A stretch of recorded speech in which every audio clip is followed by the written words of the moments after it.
안녕하세요. 코칭과 퍼실리테이션.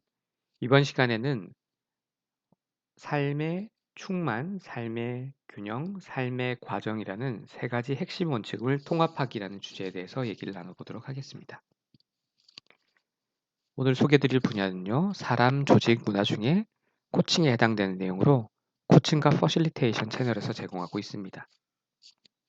관련 책으로는요, 김영사라는 출판사를 통해서 코액티브 코칭이라는 제목의 책이 외국 책 기준으로 3판, 서드 에디션 기준의 번역서가 출간되어 있으니까요. 관심 있으시면 찾아보시면 될 것 같습니다. 그리고 관련 교육기관으로는 CTI라고 하죠. 굉장히 유명한 코액티브 과정을 개발했던 CTI사의 홈페이지는 다음과 같고요.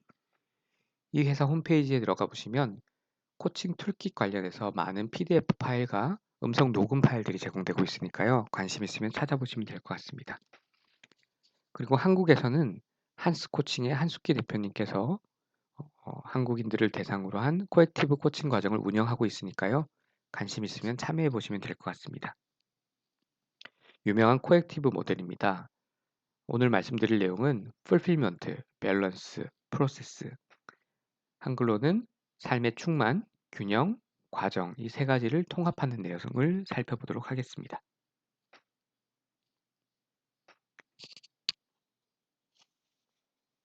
지금까지 세 가지 핵심 원칙을 서로 다른 코칭의 기법으로 설명해 왔습니다. 그것들을 분리해서 설명함으로써 혹시나 하나의 코칭 세션에서 한 가지의 원칙만을 일관되게 사용해서 처음 질문부터 마지막 책무까지 완료하는 듯한 인상을 줄 수 있었을 것입니다. 사실 개별 코칭 세션에서 코치인 당신은 여기에서 언급한 세 가지 원칙, 즉 삶의 충만, 삶의 균형, 삶의 과정의 각각의 요소들을 적절하게 조합하여 사용하게 됩니다. 우리는 세 가지의 원칙을 세 개의 다른 코칭 기법으로 생각할 수 있습니다. 코치와 고객이 같이 미래 비전 또는 미래 비전을 달성하는 것을 방해하는 내면의 방해꾼에 관한 탐구를 할 경우에 코치는 삶의 충만 기법을 이용할 것입니다. 또는 고객으로 하여금 하나의 이슈를 다양한 시각에서 보게 하거나 계획과 행동 대안들을 고려하게 될 경우에는 삶의 균형 기법으로 기반을 할 것입니다. 현재 순간에 대한 공간을 만들어 보다 깊이 탐색하려고 할 경우에는 삶의 과정 기법을 이용할 것입니다. 그렇다면 코치인 당신은 어떤 기법을 사용해서 코칭을 시작할지를 어떻게 결정할까요? 라는 질문이 있을 수 있습니다. 간단하게 답을 말한다면 코칭의 방향은 2단계, 3단계 경청을 통해서 결정됩니다. 처음부터 언급했듯이 코액티브 코칭 모델에서 코칭의 목표와 초점, 그리고 어떤 특정 코칭 세션에서의 이슈는 모두 고객에게서 오는 것입니다. 고객이 코칭 관계와 개별 코칭 세션의 어젠다를 결정하는 것입니다. 이것이 고객의 책임입니다. 반면에 코치의 책임은 코칭의 접근 방법을 결정하는 것입니다. 실제로 고객은 코치가 코칭의 방향과 흐름에 대한 책임을 질 것이라고 바랍니다. 코치는 방향을 결정하고 세션에서 고객의 첫 마디를 바탕으로 코칭을 시작합니다. 우리가 이미 언급한 경청 모델에 따라서 코치는 고객과의 1대1 연결의 중요성을 알고 고객에게 주의를 기울이는 2단계 경청을 합니다. 코치는 또한 고객의 어조 변화, 말이나 호흡의 속도, 그 순간의 분위기에 주의를 기울이고 심지어 고객과의 관계 자체의 강도도 고려합니다. 고객이 가까이 다가오는가, 표류하고 있는가, 멀어지고 있는가, 방어적이지 않은가, 이것이 바로 3단계 경청입니다. 코칭을 하는 코치에게 다음 단계에는 어디로 갈까? 어떤 기법을 사용할 것인가에 대한 답은 바로 거기 그 순간에 있는 것입니다. 즉 2단계, 3단계 경청에 있는 것입니다.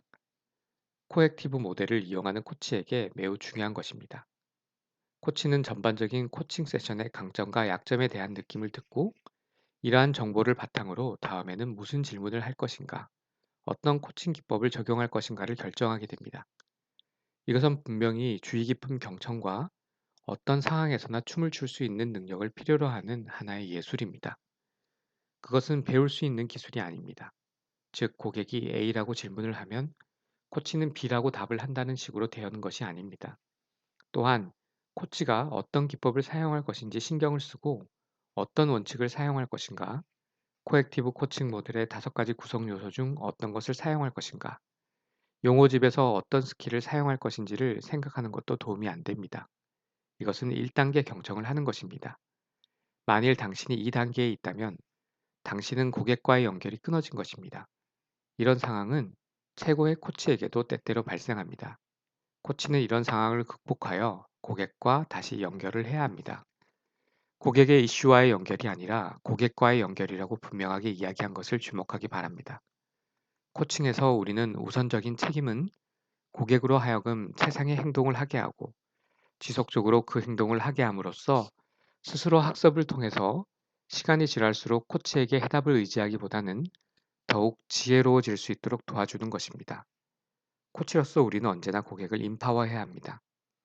가능한 조기에 문제를 찾아내어 눈 깜짝할 사이에 해답을 주려고 하는 욕구가 우리 모두에게 있는 것은 사실입니다. 물론 조기에 문제를 해결하는 것이 매우 시급할 때도 있습니다. 그러나 코칭에서 우리는 고객과 그들의 삶에 대해 좀 더 긴 시각을 가져야 합니다. 우리는 코칭 모델에서 이것을 큰 어젠다 A, 즉 가치와 공명하는 충만한 삶, 선택하고 목적이 있고 표현할 수 있는 삶이라고 이야기하는 것입니다. 우리는 고객이 갖고 있는 코칭 아젠다를 좀 더 큰 관점에서 바라보도록 도와주어야 합니다. 고객의 이슈와 관련된 모든 환경적 상황들을 이야기하는 것이 고객에게 도움을 줄 것이라는 유혹에 빠질 위험이 있습니다. 거의 모든 경우에 우리는 우리가 더 많이 알아야 고객에게 도움을 더 줄 수 있다고 생각을 합니다. 어쨌든 고객은 그들의 삶과 상황에 대해서 너무나 잘 알고 있는 전문가이고, 코치는 고객으로 하여금 취할 행동을 발견하고 그들이 취한 행동을 통해서 학습을 경험할 수 있도록 도와주는 전문가인 것입니다. 우리는 여기에서 가벼운 고객의 이슈는 없고 단지 겉도는 코칭만이 있을 뿐이다라는 사실을 강조하고자 합니다. 겉으로 보이는 모든 상황의 이면에는 반드시 무엇인가 중요한 것이 있습니다. 그렇지 않으면 코치나 고객의 시간을 쓸 가치도 없을 것입니다. 코치가 할 일 중에 하나는 고객의 그런저런 이슈를 고객의 삶에서 의미가 있는 중요한 것으로 만들 수 있는 방법을 찾아내는 것입니다. 모든 고객의 상황은 그 자체로 그들을 삶의 충만, 삶의 균형과 보다 나은 삶의 과정에 대한 그들의 비전을 향해 더욱 가까이 가도록 하는 가능성을 갖고 있습니다. 고객이 가져오는 이슈는 매우 큰 퍼즐의 한 조각에 지나지 않을 수 있습니다.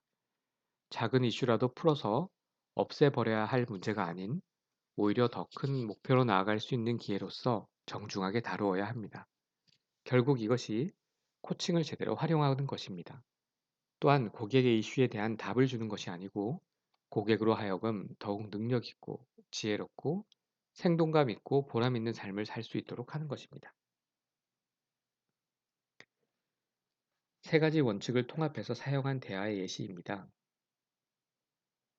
지난 시간에 그만두었던 이야기로 돌아간다면 저는 아직도 일전에 이야기했던 사업을 인수할 가능성을 검토하고 있어요. 그동안 관련 자료를 수집한 것으로 아는데요. 중개인과 다시 이야기는 했는데요. 가능성이 있는 이번 인수권과 관련해서 지금은 어디쯤 진행되고 있나요? 앞으로의 전망은 어떤가요? 앞으로의 전망요? 조금 위험한 상태입니다.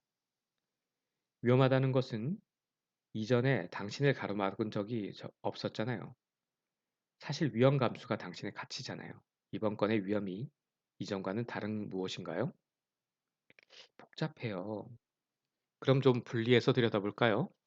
저는 당신이 이 사안의 지금 관련 이슈를 처리할 수 있는 방법을 확실히 할 것이라고 믿고 있어요.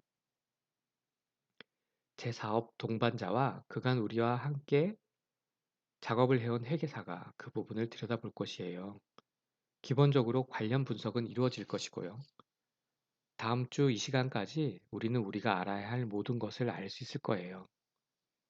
예, 자금 측면의 위험이 있네요. 그것이 위험한 부분이라는 것인가요? 아니에요. 저는 스프레드시트를 잘 알아서 분석된 숫자를 근거로 견고한 의사결정을 할 수 있습니다. 그럼 위험한 부분이 무엇인가요? 우리가 이전에 얘기했던 올해의 테마 기억하시나요? 속도를 늦추는 삶요. 고속도로에서 벗어나기. 당신이 이렇게 이야기했었죠. 네. 그런데 제가 이 사업을 인수하게 되면 고속도로를 벗어나는 것이 아니고 고속도로의 추월 차선으로 진입하는 것이 될 것 같아서요. 당신의 목소리에 방금 변화가 일었습니다. 무슨 일인가요? 압박감이 가중되는 것을 느껴요. 느낌이 어떤가요? 일종의 공포감요. 공포감을 느끼면서 혹시 떠오른 이미지가 있나요? 양쪽 어깨에 뭔가가 느껴져요. 마치 무거운 짐을 지고 있는 것처럼요. 바로 그것이 그런 결정을 추월 차선으로 진입하는 것의 시각으로 보았을 때 느끼는 감정이죠. 만일 당신의 테마인 고속도로 벗어나기 시각으로 이번 인수권을 바라본다면 그 느낌은 어떨까요? 아, 그렇게도 볼 수 있겠네요. 한번 해보시겠습니까? 좋습니다. 코치와 고객은 이 관점과 몇 개의 다른 관점을 탐구했습니다. 오늘 코칭에서 얻은 것이 있나요? 두 가지입니다. 하나는 작은 분석 작업을 처리할 수 있다는 것이고요. 다른 하나는 작은 분석권은 이번 결정의 한 부분에 지나지 않는다는 것이에요. 정말 중요한 것은 이번 결정이 저의 삶에 어떤 영향을 주는가에 관한 것이죠. 이번 일을 성사시키는 데만 너무 흥분해 있어서 길게 보아 제 인생에서 정말 중요한 것이 무엇인지를 볼 수 없었거든요. 요청이 있습니다. 당신이 생각해 볼 성찰 질문이지요. 준비되셨나요? 네. 이번에 인수권을 통해서 당신이 가장 얻고자 하는 것은 무엇인가요? 좋습니다. 제가 생각해 보겠습니다. 코치의 다짐에 대해서 생각해 보도록 하겠습니다. 당신은 고객의 충만한 삶을 위해 얼마나 멀리 갈 용의가 있습니까? 어느 지점에서 당신은 특히 그간 함께 즐겁게 작업을 해온 고객과의 안락함에 안주하여 단지 그들의 꿈 일부를 지지하거나 그들이 도달할 수 있고 만족스럽긴 하지만 충분히 위대하지는 않은 비전을 지켜주는 그런 자신을 발견하고 있습니까? 무의식적으로 이런 일이 일어날 수 있습니다.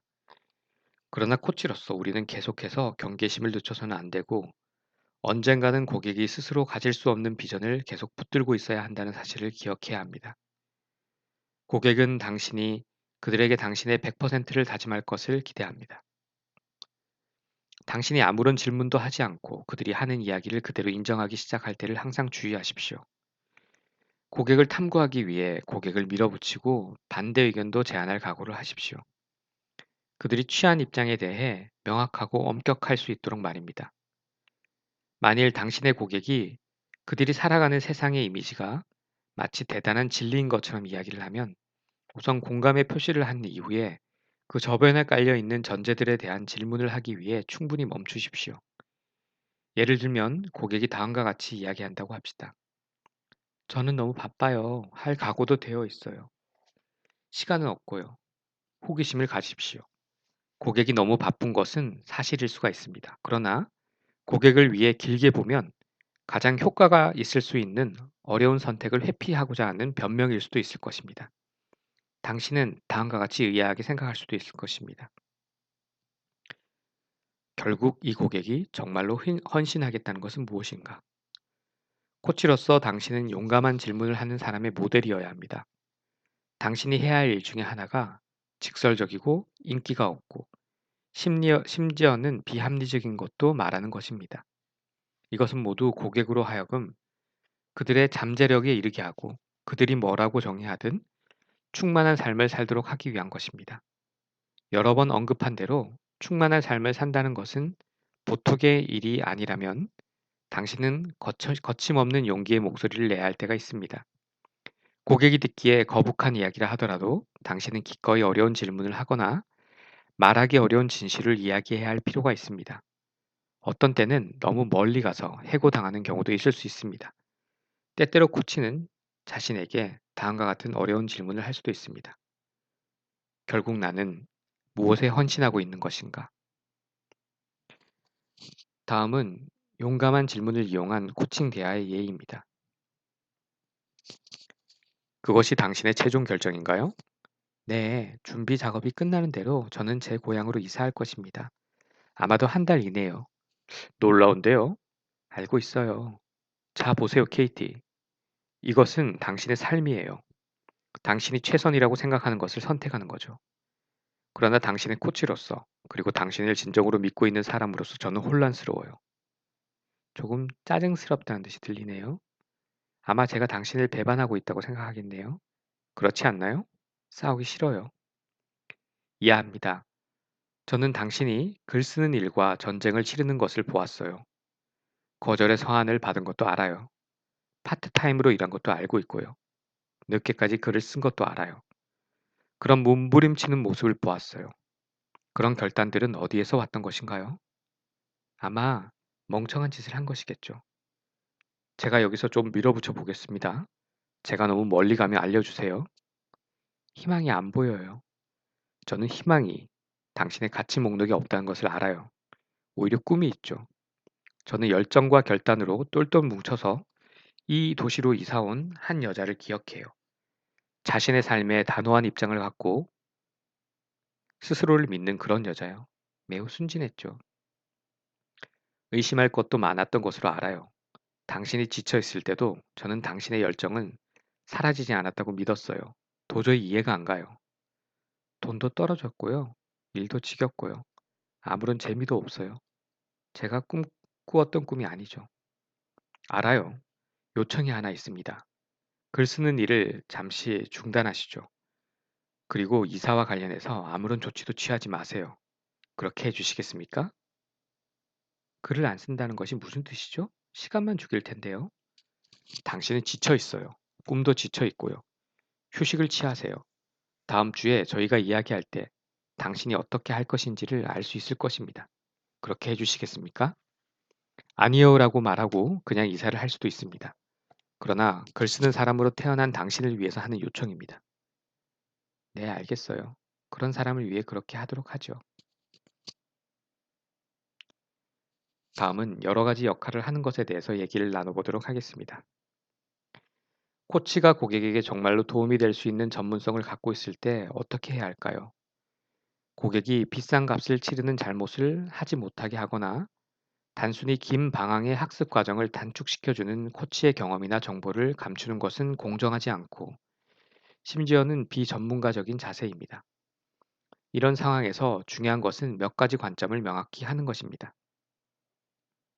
첫째로, 당신이 갖고 있는 정보가 정말로 고객과 고객의 상황에 관련성이 있는지 여부를 자신에게 자문해 보십시오. 특히 이 고객이 당신의 도움으로 무엇을 얻을 수 있는가? 둘째, 당신 자신과 고객에게 당신이 코치의 모자를 쓰고 있지 않다는 것을 명확히 하십시오. 대신에 당신은 협의 중인 영역의 구체적인 전문성과 경험을 갖고 있는 사람의 모자를 쓰고 있는 것입니다. 셋째, 당신의 고객이 그 정보를 원하는지 명확히 하십시오. 고객이 예라고 한다 하더라도 고객의 허락을 구하십시오. 의견을 제시하기 전에 허락을 구하게 되면 코칭 관계의 온전성을 유지하게 됩니다. 그리고 고객이 오히려 스스로 알아서 하겠다고 말할 수 있도록 하십시오. 넷째, 아무런 집착 없이 당신의 의견을 제시하는 것이 중요합니다. 당신이 올바른 답이나 올바른 길을 안다고 믿는 순간, 당신은 고객의 행동에 당신의 어젠다를 강요하기 시작한 것입니다. 당신은 아무런 조건 없이 그것을 제한한다는 것을 명확히 해야 합니다. 명확하게 해야 할 다른 부분으로는 고객과의 상호 협력적 관계의 설계입니다. 어떤 경우에 고객은 코치가 자신과 유관한 경험을 갖고 있어서 코치로 선택하는 경우가 있습니다. 그들은 자신의 세계를 이해하는 코치를 채용합니다.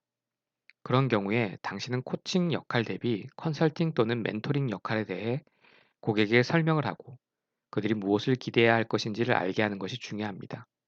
고객과 코치는 코칭이 진행되면서 필요할 때마다 관계의 설계를 계속해서 검토할 필요가 있습니다.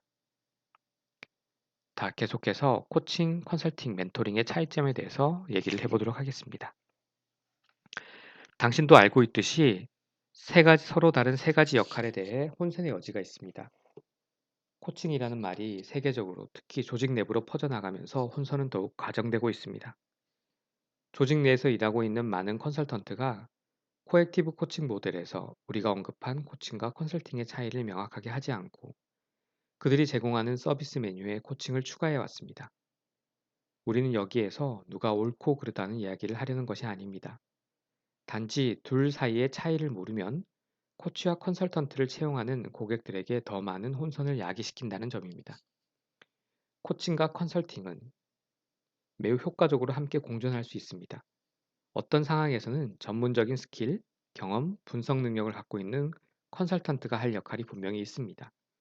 그들은 문제를 이해하고 가능한 해법을 제시하는 서비스에 대해서 비용을 지급받습니다. 코칭은 필요한 변화를 가능하게 하고 조직이 그것을 적용하도록 지원해주고 혁신을 만들어내는 것입니다. 코칭은 조직 내에서 새로운 변화가 뿌리를 내리도록 하는데 매우 이상적인 지지 체계입니다. 당신의 역할을 명확히 하는 것에 추가로 코칭의 한계에 대해서도 명확하게 하는 것이 똑같이 중요합니다. 만일 당신이 고객에게 조언을 하려고 한다면 그런 조언을 할 만한 권위를 갖고 있다는 것과 사전에 고객의 허락을 받았다는 것을 명확히 해야 합니다. 만약 당신이 자격이나 인증을 요구하는 전문 서비스를 제공한다면 당신은 그런 자격이나 인증의 권위를 갖고 있어야 합니다. 이것은 의료 관련, 법적이나 재무적인 조언, 그리고 법에 의해 제한된 다른 영역일 경우에 적용됩니다. 만약 당신이 조언의 적절성에 대해 의심이 될 경우에는 고객으로 하여금 자격을 갖춘 전문가를 찾도록 요청하는 것이 언제나 최선입니다. 일부 코치들은 이와 같은 상황에 추천할 전문가 목록을 갖고 있습니다. 계속해서 치유 상담과 코칭입니다. 심리치료와 코칭 사이의 경계를 명확히 하는 것은 때때로 코치들에게 혼란스러운 일일 수 있습니다. 특히 코치가 감정은 치유 상담의 영역이고 코칭에서 감정이 나타날 때는 코칭의 방향을 바꿔야 한다고 생각하는 경우에 더욱 혼란스럽습니다. 그러나 우리가 앞서 설명했듯이 실제로 감정은 인간 조건의 일부입니다. 감정은 사람 간의 모든 형태의 대화, 특히 의미 있는 대화에서 나타나듯이 코칭 대화에서도 자연스럽게 나타나는 것입니다. 고객이 드러내놓고 자신의 목표와 꿈, 어렵게 따낸 승리나 내면의 방해꾼에게 패한 사례 등을 이야기할 때면 언제나 그 이면에는 감정이 실려 있을 가능성이 있습니다. 불행하게도 카운슬링과 코칭 사이의 경계에는 어떤 절대적인 원칙이나 조건으로 정의된 것이 없습니다. 카운슬링과 코칭은 자주 겹칩니다. 특히 최근의 치유 상담 양식에서는 더욱 그렇습니다. 일반적으로 명확하게 보이는 차이점은 전문 치료사는 감정적 문제를 분석하는 기법에 대해 훈련을 받아서 고객의 감정적 상처를 치료하지만 코치는 치료법에 대한 훈련을 받지 않았고 감정적 문제의 치료에 초점을 두지 않는다는 것입니다. 이런 차이에 관계없이 코칭을 받는 고객이 그들의 삶에서 용감한 결정을 하게 되면 그들은 뭔가 치료되는 느낌, 예전의 관행이나 믿음을 부수는 느낌과 다친 상처를 깨고 새로운 힘의 세계로 나아가는 느낌을 경험하기도 합니다. 그러나 코칭은 감정적 문제에 초점을 두지는 않습니다. 코칭 대화에 감정이 나타날 수 있으나 그것이 코칭의 주요 대상은 아닙니다. 코치가 세 가지의 원칙, 다섯 가지의 구성 요소와 코칭 스킬에 초점을 두는 한 그들은 그러한 경계선 내에 남아 있을 것입니다. 다음은 확장하는 코칭의 세계에 대해서 얘기를 나눠보도록 하겠습니다. 현재 코칭은 모든 대륙에서 그리고 모든 직업의 영역에서 어, 주류가 되고 있습니다. 한때는 코칭이 개개인을 위한 개인 코칭과 회사와 임원과 관리자를 대상으로 한 비즈니스 코칭의 두 가지 영역에 초점을 두었으나 오늘날은 수백 개의 다른 형태로 진화했습니다. 당신은 각종 삶의 과정과 다른 환경 속에서 살고 있는 코치를 발견할 것입니다. 예를 들어 코치는 다음과 같은 매우 다양한 그룹을 대상으로 코칭을 진행하고 있습니다. 대학과 앞으로의 진로를 고민하고 있는 10대, 삶과 직업을 탐색하고 있는 대학생, 결혼을 고려 중인 남녀, 좀 더 나은 관계를 원하는 부부, 일과 커리어를 바꾸고자 하는 개인, 이사를 고려 중인 개인, 은퇴를 준비하는 회사원, 삶을 바꾸어 버릴 정도나 치유할 수 없는 불치병을 앓고 있는 개인 등입니다. 또한 코치는 다음과 같은 특정한 그룹을 대상으로 전문화된 코칭을 하고 있습니다. 고위 임원, 생명공학 종사자, 예술가, 음악가, 선생님, 위기의 10대, 비영리단체 책임자와 자원봉사자 등입니다. 근래 코칭에서 극적인 성장을 가져온 분야는 회사 내에서 팀과 일하는 코치입니다. 팀이란 핵심 가치, 비전, 특성, 심지어 스스로 능력을 과소평가하는 생각을 기반으로 움직이는 조직입니다. 이 경우에 고객은 단순하게 팀의 구성원이 아니라 팀 전체가 됩니다. 그러나 팀 역동성은 개인의 개성과 각 팀 구성원의 개별 관심사와 별개의 것이 아닙니다. 그래서 그룹의 관심사와 개인의 관심사 사이의 균형을 잘 유지하는 것이 팀 코치에게는 도전적인 일이고 매우 보람 있는 코칭 경험일 수 있습니다. 일부 코치들은 코칭과 다른 관심 분야를 통합해서 코칭을 하기도 합니다. 래프팅과 암벽 등산과 같은 외부 활동, 재정 계획, 대중 연설, 시간 관리, 건강 관리 등이 그 예입니다. 또는 코칭과 관련된 영역과 통합해서 운영하기도 하는데요. 전략적 계획, 커뮤니케이션 훈련, 리더십 개발 등이 있습니다. 다음은 전문 코치를 위한 내용입니다. 전문 코치를 위해 다음의 조언은 코칭의 형식뿐만 아니라 다른 일의 보조 수단으로서 코칭을 활용하는 것과 같은 여러 가지 대안에 대해 설명해 줄 수 있습니다. 첫 번째는 코칭의 포맷인데요. 코칭에는 한 가지에 어디서나 통하는 공식적으로 정해진 포맷이 없습니다. 코칭의 포맷은 코치에 따라서 너무나 다양합니다. 주요 고려사항은 다음과 같은데요. 코칭 기간, 코칭 수단, 세션 길이, 세션 주기 등입니다. 우선 코칭 기간에 대해서 얘기해 보도록 하겠습니다. 어떤 코칭 관계는 끝이 없이 지속되는 경우도 있습니다. 흔히 3개월 최소 기간을 합의하고 시작을 하나 수년 동안 지속될 수도 있습니다. 코칭 관계는 고객이 계속해서 중대한 변화를 하고 새로운 전환과 예상치 못한 도전을 맞이할 때 고객을 지원하는 하나의 시스템이 됩니다. 다른 코칭 관계는 6개월이나 1년처럼 기간이 확정된 경우입니다. 이것은 흔히 회사 내의 내부 고객과 일을 하는 코치나 변화 프로그램을 실행하기 위한 수단으로 코칭을 활용하는 컨설턴트의 경우입니다. 다음은 코칭 세션의 길이와 주기입니다. 국제 코치 연맹의 조사에 따르면 가장 일반적인 형태의 코칭은 한 달에 서너 번, 한 번에 30분 전화로 코칭 세션을 하는 것으로 알려져 있습니다. 그러나 얼마 동안 하지? 얼마나 자주 하지? 라는 질문에 대한 가장 현명한 답은 코치와 고객을 위해 가장 효과적인 것으로 하라는 것입니다. 이것이 코칭 관계의 효과적인 상호 협력적 관계를 설계할 때 고려할 사항입니다. 코치와 고객이 합의를 할 때까지 일치된 의견을 찾아야 한다는 것은 아닙니다. 코치가 충만한 삶이 어떤 모습인지에 대해 명확한 생각을 갖고 그런 생각에 대한 확고한 입장을 취해야 한다는 것을 의미합니다. 그래서 코치인 당신이 고객과 45분이나 1시간의 세션을 진행하는 것이 가장 효과적이라고 생각한다면 예상 고객에게 당신의 코칭 스타일에 대해 명확하게 설명을 해주어야 합니다. 세션의 주기에 대해서도 당신이 선호하는 것이 있다면 그것을 당신의 코칭 비즈니스가 원칙에 포함하는 것이 중요합니다. 어떤 코치들은 한 달에 한 번 또는 매주, 심지어는 음, 고객이 마감일로 압박을 받는 경우에는 매일 세션을 진행하기도 합니다. 주기는 궁극적으로 선호도와 협상에 따라 결정되는 것입니다. 많은 코치가 개인의 스타일에 가장 잘 맞는 속도를 발견하는 데는 1, 2년의 실습이 필요하기도 합니다. 다음은 고객과의 관계입니다. 우리는 개인 고객과의 1대1 코칭을 강조해 왔습니다. 그러나 일부 코치들은 부부, 연합단체, 가족, 프로젝트 그룹, 그리고 팀, 이런, 이런 형태와 일을 하는 것을 선호합니다. 어떤 코치들은 개인 코칭과 팀 코칭 분야 모두를 선호합니다. 우리의 경험에 의하면 중요한 것은 당신의 전문 분야, 당신의 열정과 사명감을 명확히 해야 한다는 것입니다. 왜냐하면 당신은 당신이 가장 관심을 갖고 있는 사람들과 일을 할 때 가장 성공적이고 많은 영감을 받기 때문입니다. 조직 내의 개인이나 팀과 일하는 코치들이 한 가지 더 고려할 것이 있습니다. 코치, 고객과 회사, 즉 3자 간의 관계입니다. 이 경우에 코치는 3자 간의 협력적 관계를 설계할 필요가 있습니다. 어떻게 비밀을 보장할 것인지, 각자의 역할이 무엇인지를 명확하게 해야 합니다. 회사가 코치나 고객에게 코칭 보고서를 요구하나요? 코칭의 목표와 평가 기준을 고객이나 회사 중 누가 결정하나요? 코칭이 효과적이기 위해서는 고객의 성실한 다짐이 있어야 합니다. 그렇지 않으면 코칭은 단순히 회사의 규정을 준수하라는 압력을 가하는 수단으로 전락할 것입니다. 다음은 회사 내부 코치를 위한 특별한 고려사항입니다. 우리의 경험으로 보면 코액티브 코칭 모델은 외부 코치에게 효과적으로 활용되듯이 회사 내부에서 일하는 코치에게도 효과적으로 활용됩니다. 우리는 전 세계의 크고 작은 기업, 단체, 비영리 단체에서 일하고 있는 내부 코치들에게 수년간의 피드백을 받아왔습니다. 우리는 또한 코칭이 좀 더 효과적이기 위해 해결해야 할 어떤 과제도 있다는 것을 알고 있습니다. 여기서 다시 내부 코치, 고객, 회사 또는 스폰서 간의 3자 역학관계가 중요해집니다.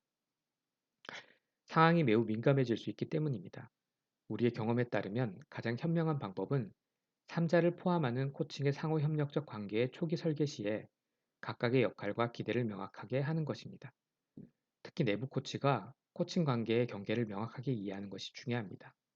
어떤 회사에서는 코치에게 성과 목표와 관련된 문제만 다룰 것을 요청하고, 다른 회사에서는 코치로 하여금 고객이 더욱 충만하고 동기부여되는 개인의 성장 경로를 명확히 하고 추구할 수 있도록 권한을 부여하기도 합니다. 심지어 고객이 회사를 떠날 수 있다고 하더라도 말입니다. 동기부여가 충분한 직원들로 가득한 회사에는 엄청난 힘이 넘칩니다. 많은 회사는 동기부여가 되지 않은 직원들이 회사에 힘을 빼는 사람들이라는 것을 알고 있습니다. 다음은 다른 일의 보조수단으로 코칭을 활용하기입니다. 변화가 뿌리를 내리려면 시간이 걸립니다. 변화는 계속적인 주의와 지원 하에서 꾸준하게 일어날 수 있습니다.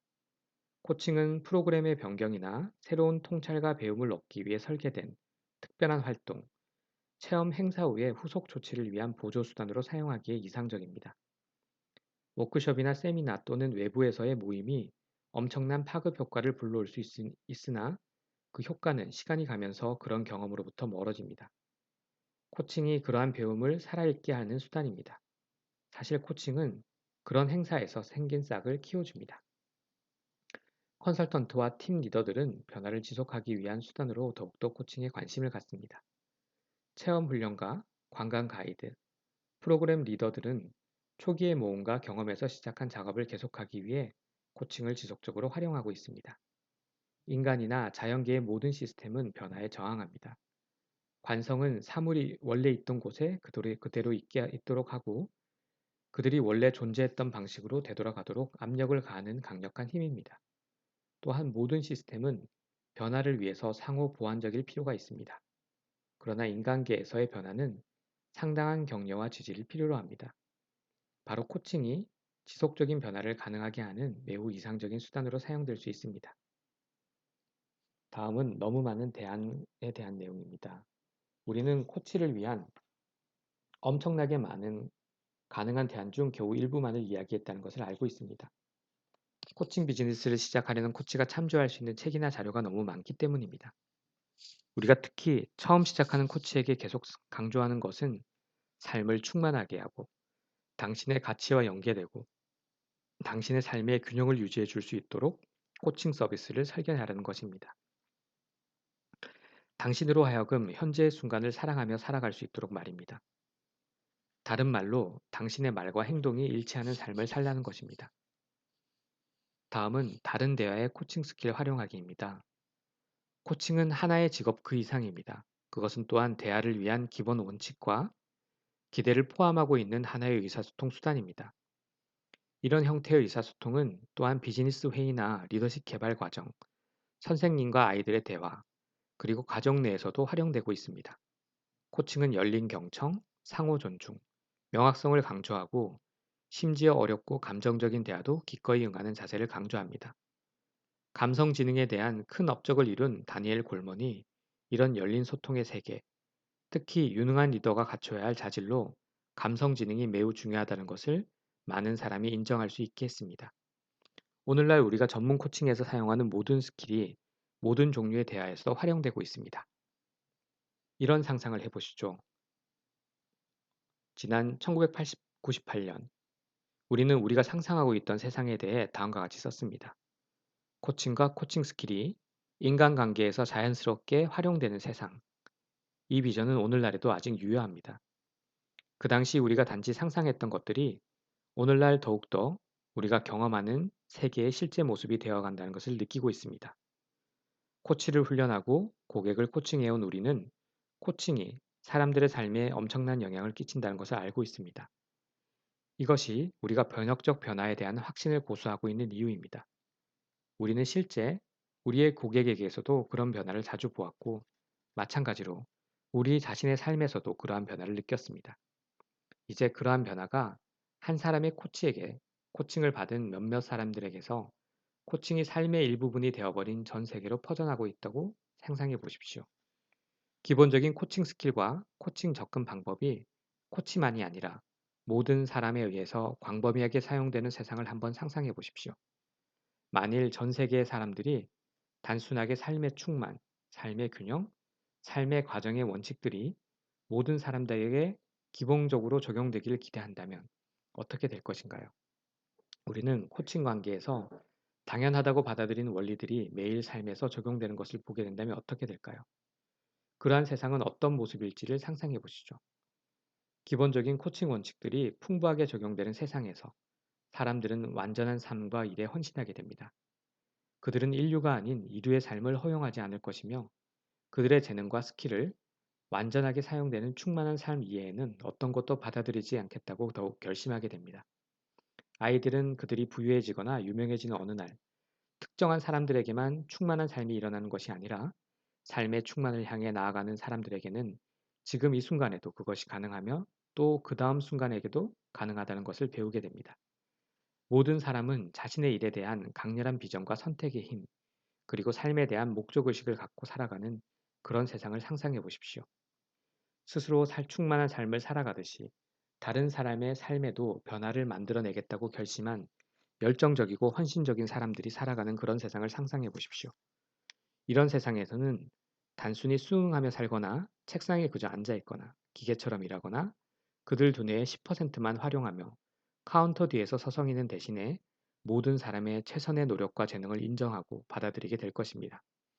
이런 상상의 세계에서 사람들은 현재와 같은 일을 한다고 하더라도 삶에 대한 전혀 다른 관점과 자세로 아침을 맞이하게 될 것입니다. 일에 대한 가치 기준도 변할 것입니다. 즉, 그것은 더 이상 당신이 어떤 일을 하고 있는가의 문제가 아니라 당신이 하는 일에서 어떤 변화를 만들어내며 어떤 가치를 존중하느냐의 문제일 것입니다. 코칭의 원리들이 모든 곳에서 활용되는 그런 세상을 상상해 보십시오. 사람들이 사업 프로젝트나 인간관계를 시작하기 전에 코칭 관계에서 우리가 하는 상호 협력적 관계를 합의한다면 그것이 어떤 영향을 미칠 것인지를 상상해 보십시오.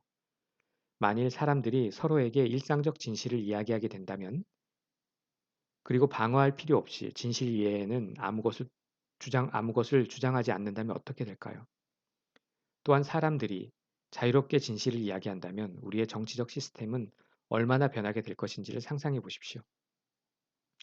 사람들이 진정한 경청, 즉 들려오는 말뿐만이 아니라 그 뒤에 숨어 있는 모든 것까지 들으려고 노력하는 세상을 한번 상상해 보십시오. 만일 모든 사람의 한계를 지적하는 대신에 우리와 우리 아이들이 될 수 있는 가장 큰 그림을 그린다면 어떻게 될까요? 우리가 그들이 실패하거나 부족하다는 생각을 하는 대신에 그들의 위대함을 기대하고 그들이 실패할 때 그것을 수치가 아닌 일종의 배움의 과정이라고 생각할 수 있다면 어떻게 될까요? 사람들의 결점을 집어내기보다는 그들의 강점을 인정하게 된다면 어떻게 될까요? 그런 세상은 호기심과 경이로움으로 가득 찬 세상이 될 것이며 특별한 방식으로 경청하는 그런 세상이 될 것입니다. 우리가 하겠다고 말한 것에 대해 서로 책임지는 세상이 될 것입니다. 이런 세상에서는 우리가 다른 사람들에게 진실을 말하기로 다짐했던 것처럼 우리 자신에게도 진실해지기 위해 노력할 것입니다. 이런 세상에서는 배움과 성장이 안락함과 겉으로 보이는 모습보다는 더 가치 있게 생각될 것입니다. 마음껏 창조하고 번창하고 완전하게 지지받고 완벽하게 격려받고 완전하게 축하받는 강력한 비전의 꿈을 꿀 수 있는 그런 세상을 상상해 보십시오. 진정한 혁신적인 세상이 될 것입니다. 그런 세상을 상상해 보시죠. 감사합니다.